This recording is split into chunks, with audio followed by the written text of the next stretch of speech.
হযরত সুলাইমান পয়গম্বর সৈনিকদেরকে নিয়ে বের হলেন, এক জায়গা থেকে আরেক জায়গায় যাবেন। হঠাৎ করে বাতাস সুলাইমান পয়গম্বরের কানে একটা আওয়াজ পৌঁছে। সুবহানাল্লাহ। আওয়াজটা আর কাহারও নয়, আওয়াজটা ছিল পিপীলিকার নেত্রীরা। পিপীলিকা তার জাতিকে লক্ষ্য করে বলতেছে, قالت نملة يا أيها النمل ادخلوا مساكنكم لا يحطمنكم سليمان وجنوده وهم لا يشعرون سبحان الله।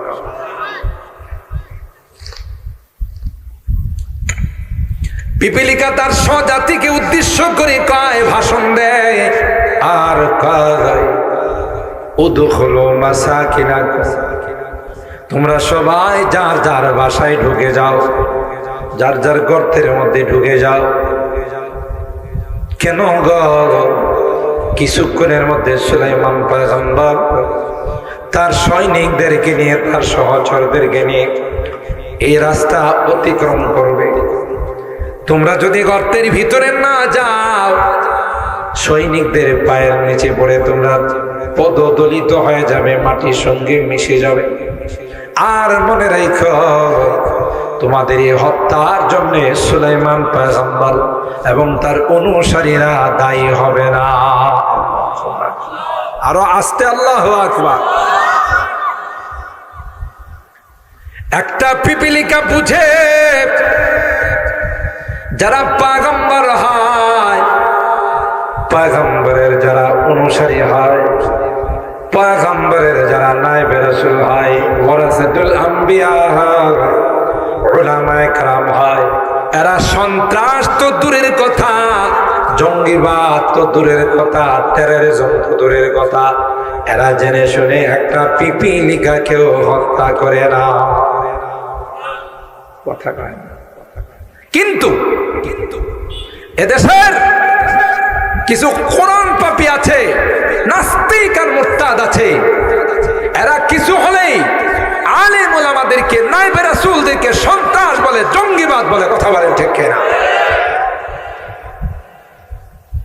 এই গাধা মগা পিপীলিকারও কি নাই বুদ্ধি? কথা কয়। ও মুসলমান, শুধু তাই নয়, আল্লাহর ওলি যারা হয়, পিপীলিকাকে হত্যা করা তো দূরের কথা, কিতাবের মধ্যে আসে আল্লাহর একজন ওলির দোকান থেকে চিনি কিনে নিয়ে আসছে। চিনির পোটলার মধ্যে কয়েকটা পিপীলিকা। বাড়িতে আইসা দেখে ওই পিপীলিকা গুলো চিনির ভিতরে দৌড়াদৌড়ি করতেছে। দেরি করে না, ওই প্যাকেটটা আবার বান দিয়া দোকানে চলে গেছে। দোকানের মালিক দেখে কই, হুজুর মাল কি কম দিলাম নাকি মালের কোয়ালিটি ভালো নয়? ফেরত নিয়ে আসলে আল্লাহর ওলি ডাক দিয়া কয়, না রে না, মাল কম দাও নাই, মাপে কম দাও নাই। কেন ফেরত নিয়ে আসলেন? কই প্যাকেটটা খোলার পর প্যাকেটের মধ্যে কিছু পিপীলিকা দেখে, আমার মনে হয়েছে এই পিপীলিকা গুলো দলছুট হয়ে গেছে। তোমার দোকানে তাদের আত্মীয় স্বজন আছে, বিআই বিআইন আছে, কথা বলে ঠিক কিনা? ছেলে মেয়ে সব তোমার দোকানে আছে, পিপীলিকা গুলো দলছুট হয়ে গেছে, দল হারা হয়ে গেছে। তাই আবার 2-4 কিলোমিটার হেঁটে তোমার যে দোকানে ফেরত দিয়ে গেলাম, চিনিটি খুলে দাও, পিপীলিকা গুলো তার আপনজনদের সঙ্গে মিলে যাবে। যে আল্লাহওয়ালারা, যে আলেমরা পিপীলিকাকে দলছুট করতে চায় না, আত্মীয় স্বজন হারা করতে চায় না, এরা কি মানুষ হত্যা করে? এরা কি জঙ্গিবাদ? এরা কি মৌলবাদ? এরা কি সন্ত্রাস? যারা কয় এরাই হলো বড় সন্ত্রাস। আল্লামা উলিপুরি মুত্তাজিল্লাহুল আলী প্রায় বয়ানে বলেন যে চোরের মায়ের বড় গলা, কথা পায় না। চোরের মায়ের ওই যে কাল্লা চোরার ঘটনা পায় না, কাল্লা চোরা, চোরের মায়ের বড় গলা।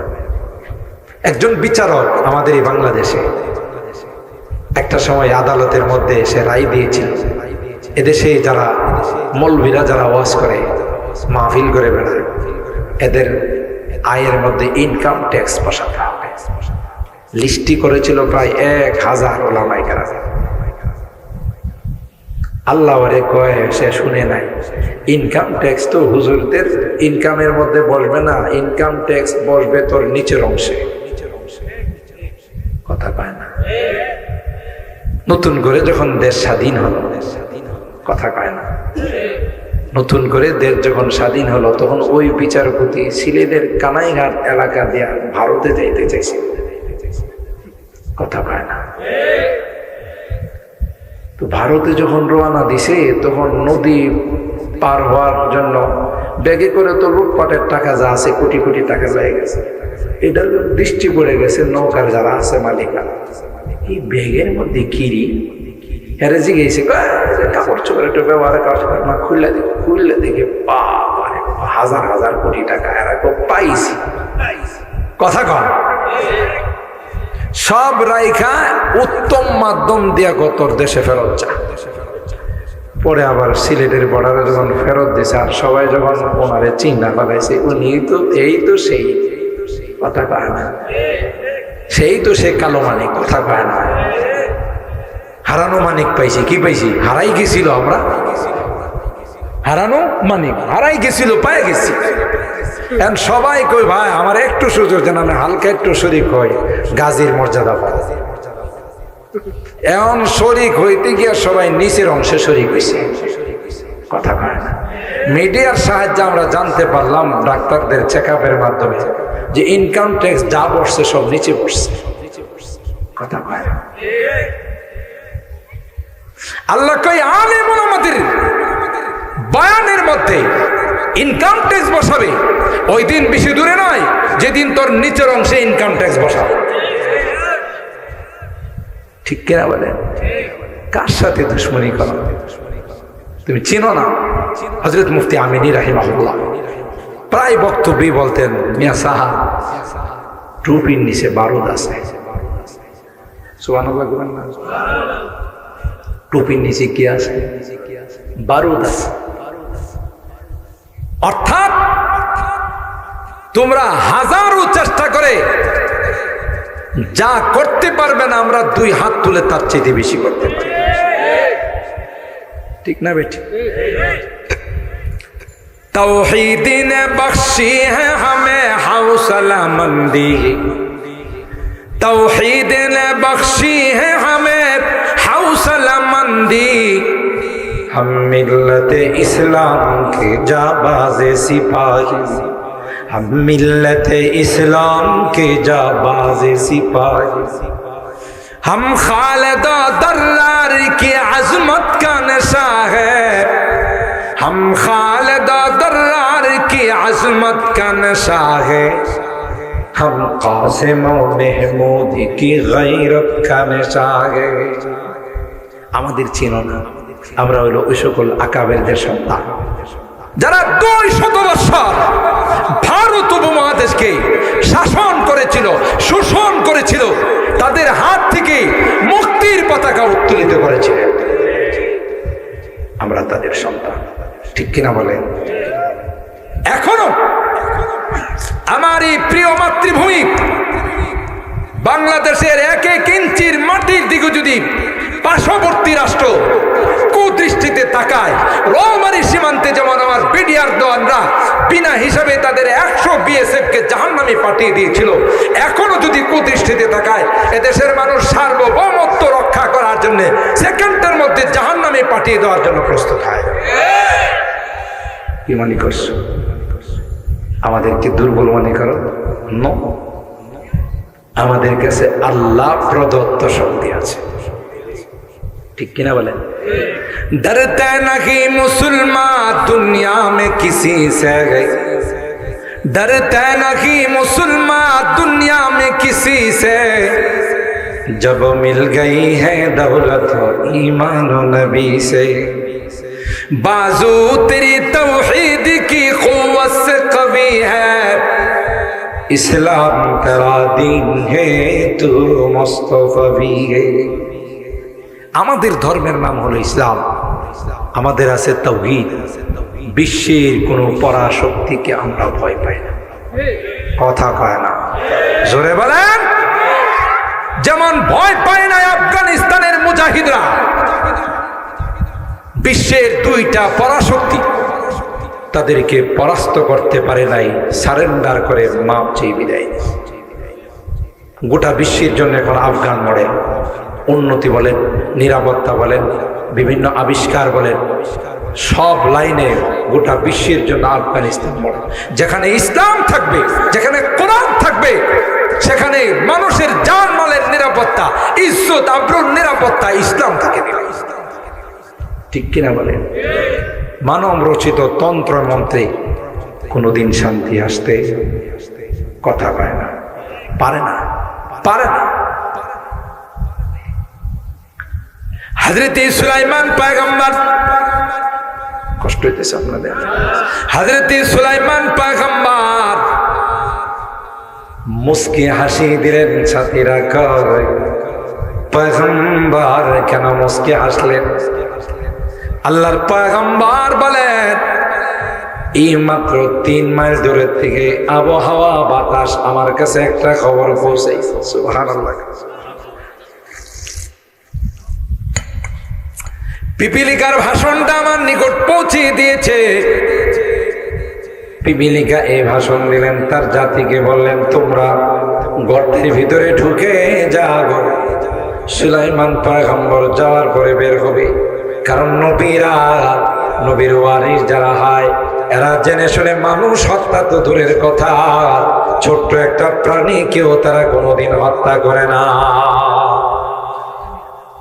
তাহলে পিপিলিকা কথা কয় না কয় কোরআনে তার কথার বর্ণনা আছে না নাই ফাতাবাসসামা দাহিকা মিন কাওলিহা وقال رب أوزعني أن أشكر نعمتك التي أنعمت علي وعلى والدي وأن أعمل صالحا ترضى وأدخلني برحمتك في عبادك الصالحين سبحان الله আল্লাহর কাছে বলতেছেন আল্লাহ তুমি আমারে কি নিয়ামত দিলা একটা পিপিলিকার কথাও তুমি আমারে শোনাই তাইলে আমরা আজকের এই কোরআনের এই আয়াত হাদিসের দ্বারা বুঝলাম পিপিলিকাও আল্লাহর কাছে দোয়া করে কাদের জন্য কোরআন যারা পড়ে তাদের ঠিক কিনা বলেন ঠিক কিনা কোরআন যারা পড়ে তাদের জাগতিক বিদ্যা যারা অর্জন করে তাদের কেন কোরআন আল্লাহর কালাম এজন্য আল্লাহ বলেন ফালা উকসিমু বিমাওয়াকিন নুজুম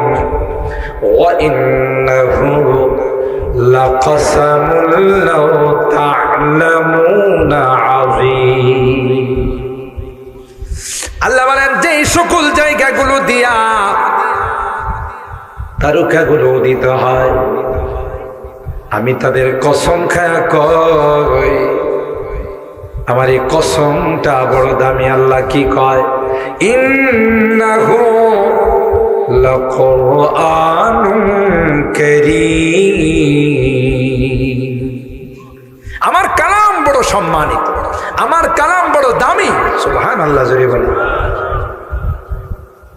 কেমন দামি আল্লাহ বলেন লাউ আনজালনা হাদাল কুরআন আলা জাবাল লারাআইতাহু খাশিআম মুতাসাদ্দিআম মিন খাশিয়াতিল্লাহ এ পয়গম্বর আমি যদি কোরআনকে পাহাড়ের উপর নাযিল করে দিতাম বিশাল বিশাল পাহাড়গুলোকে আপনি দেখতেন কোরআনের ভার বহন না করতে পাইরা ওজন বহন করতে না পেরে পাহাড়গুলো টুকরো টুকরো হয়ে যায় पारा जिसकी लहन से तूरे खुदा होने को है पारा जिसकी लहन से तूरे खुदा होने को है जिससे खाशियान मुतशद्दिअन होने को সেই কালাম তোমাদের উপরে নাযিল করছে। সুবহানাল্লাহ।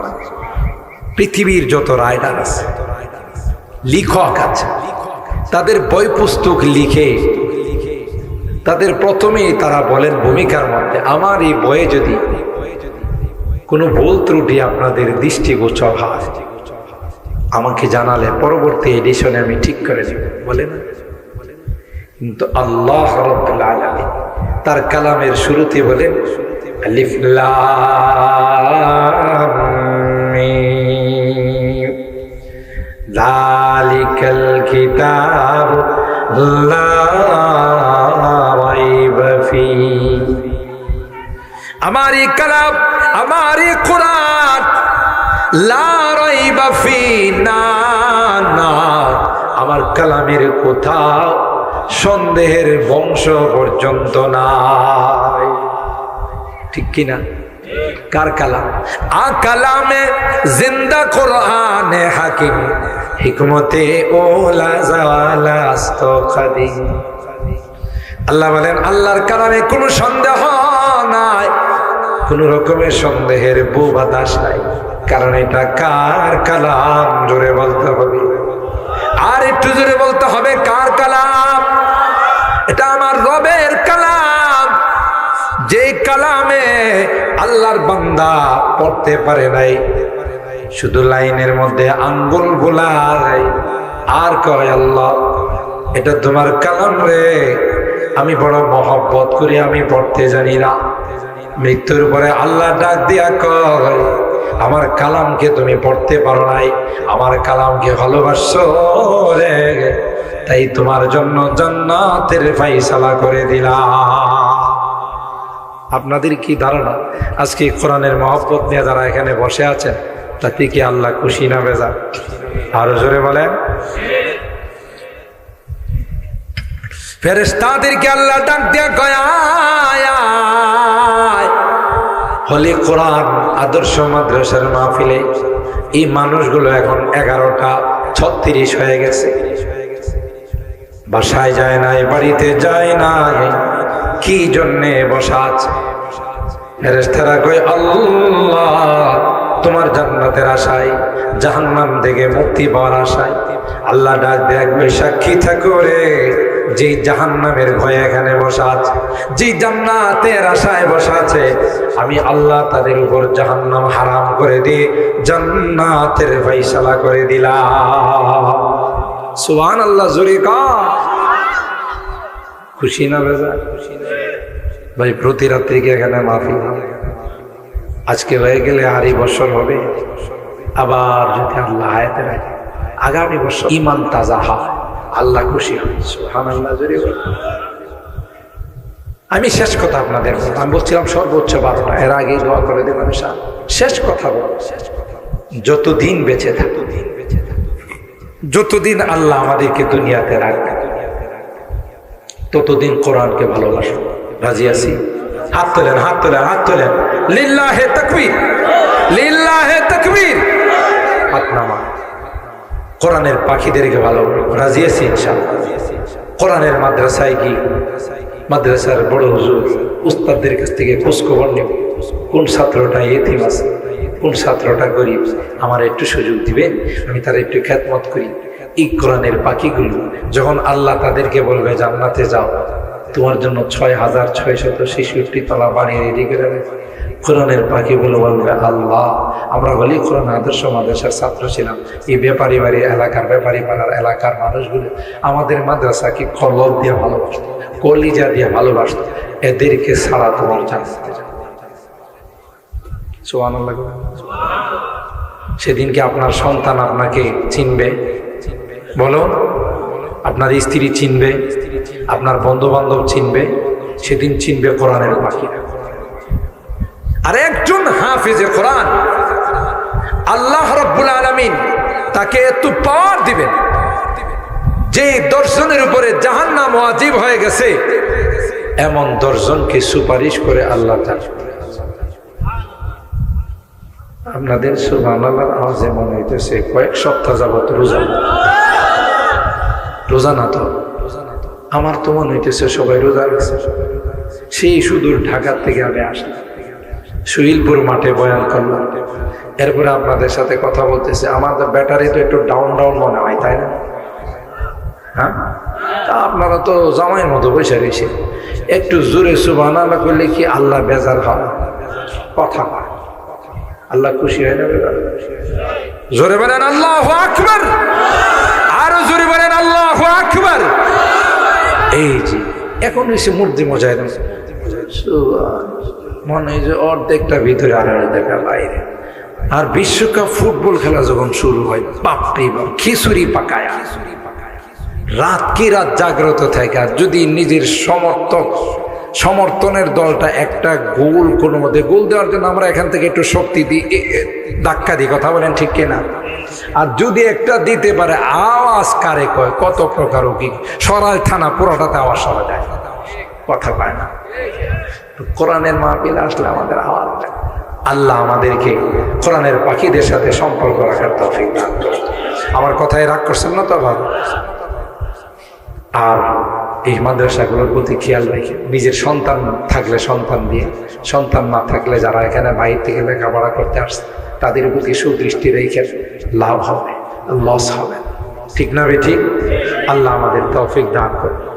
রাত হয়ে গেছে প্রায় 12টার মতো, আপনারাও দীর্ঘ পঞ্চবত বয়ান শুনতেছেন, এই জন্য আমি আর দীর্ঘায়িত করলাম না।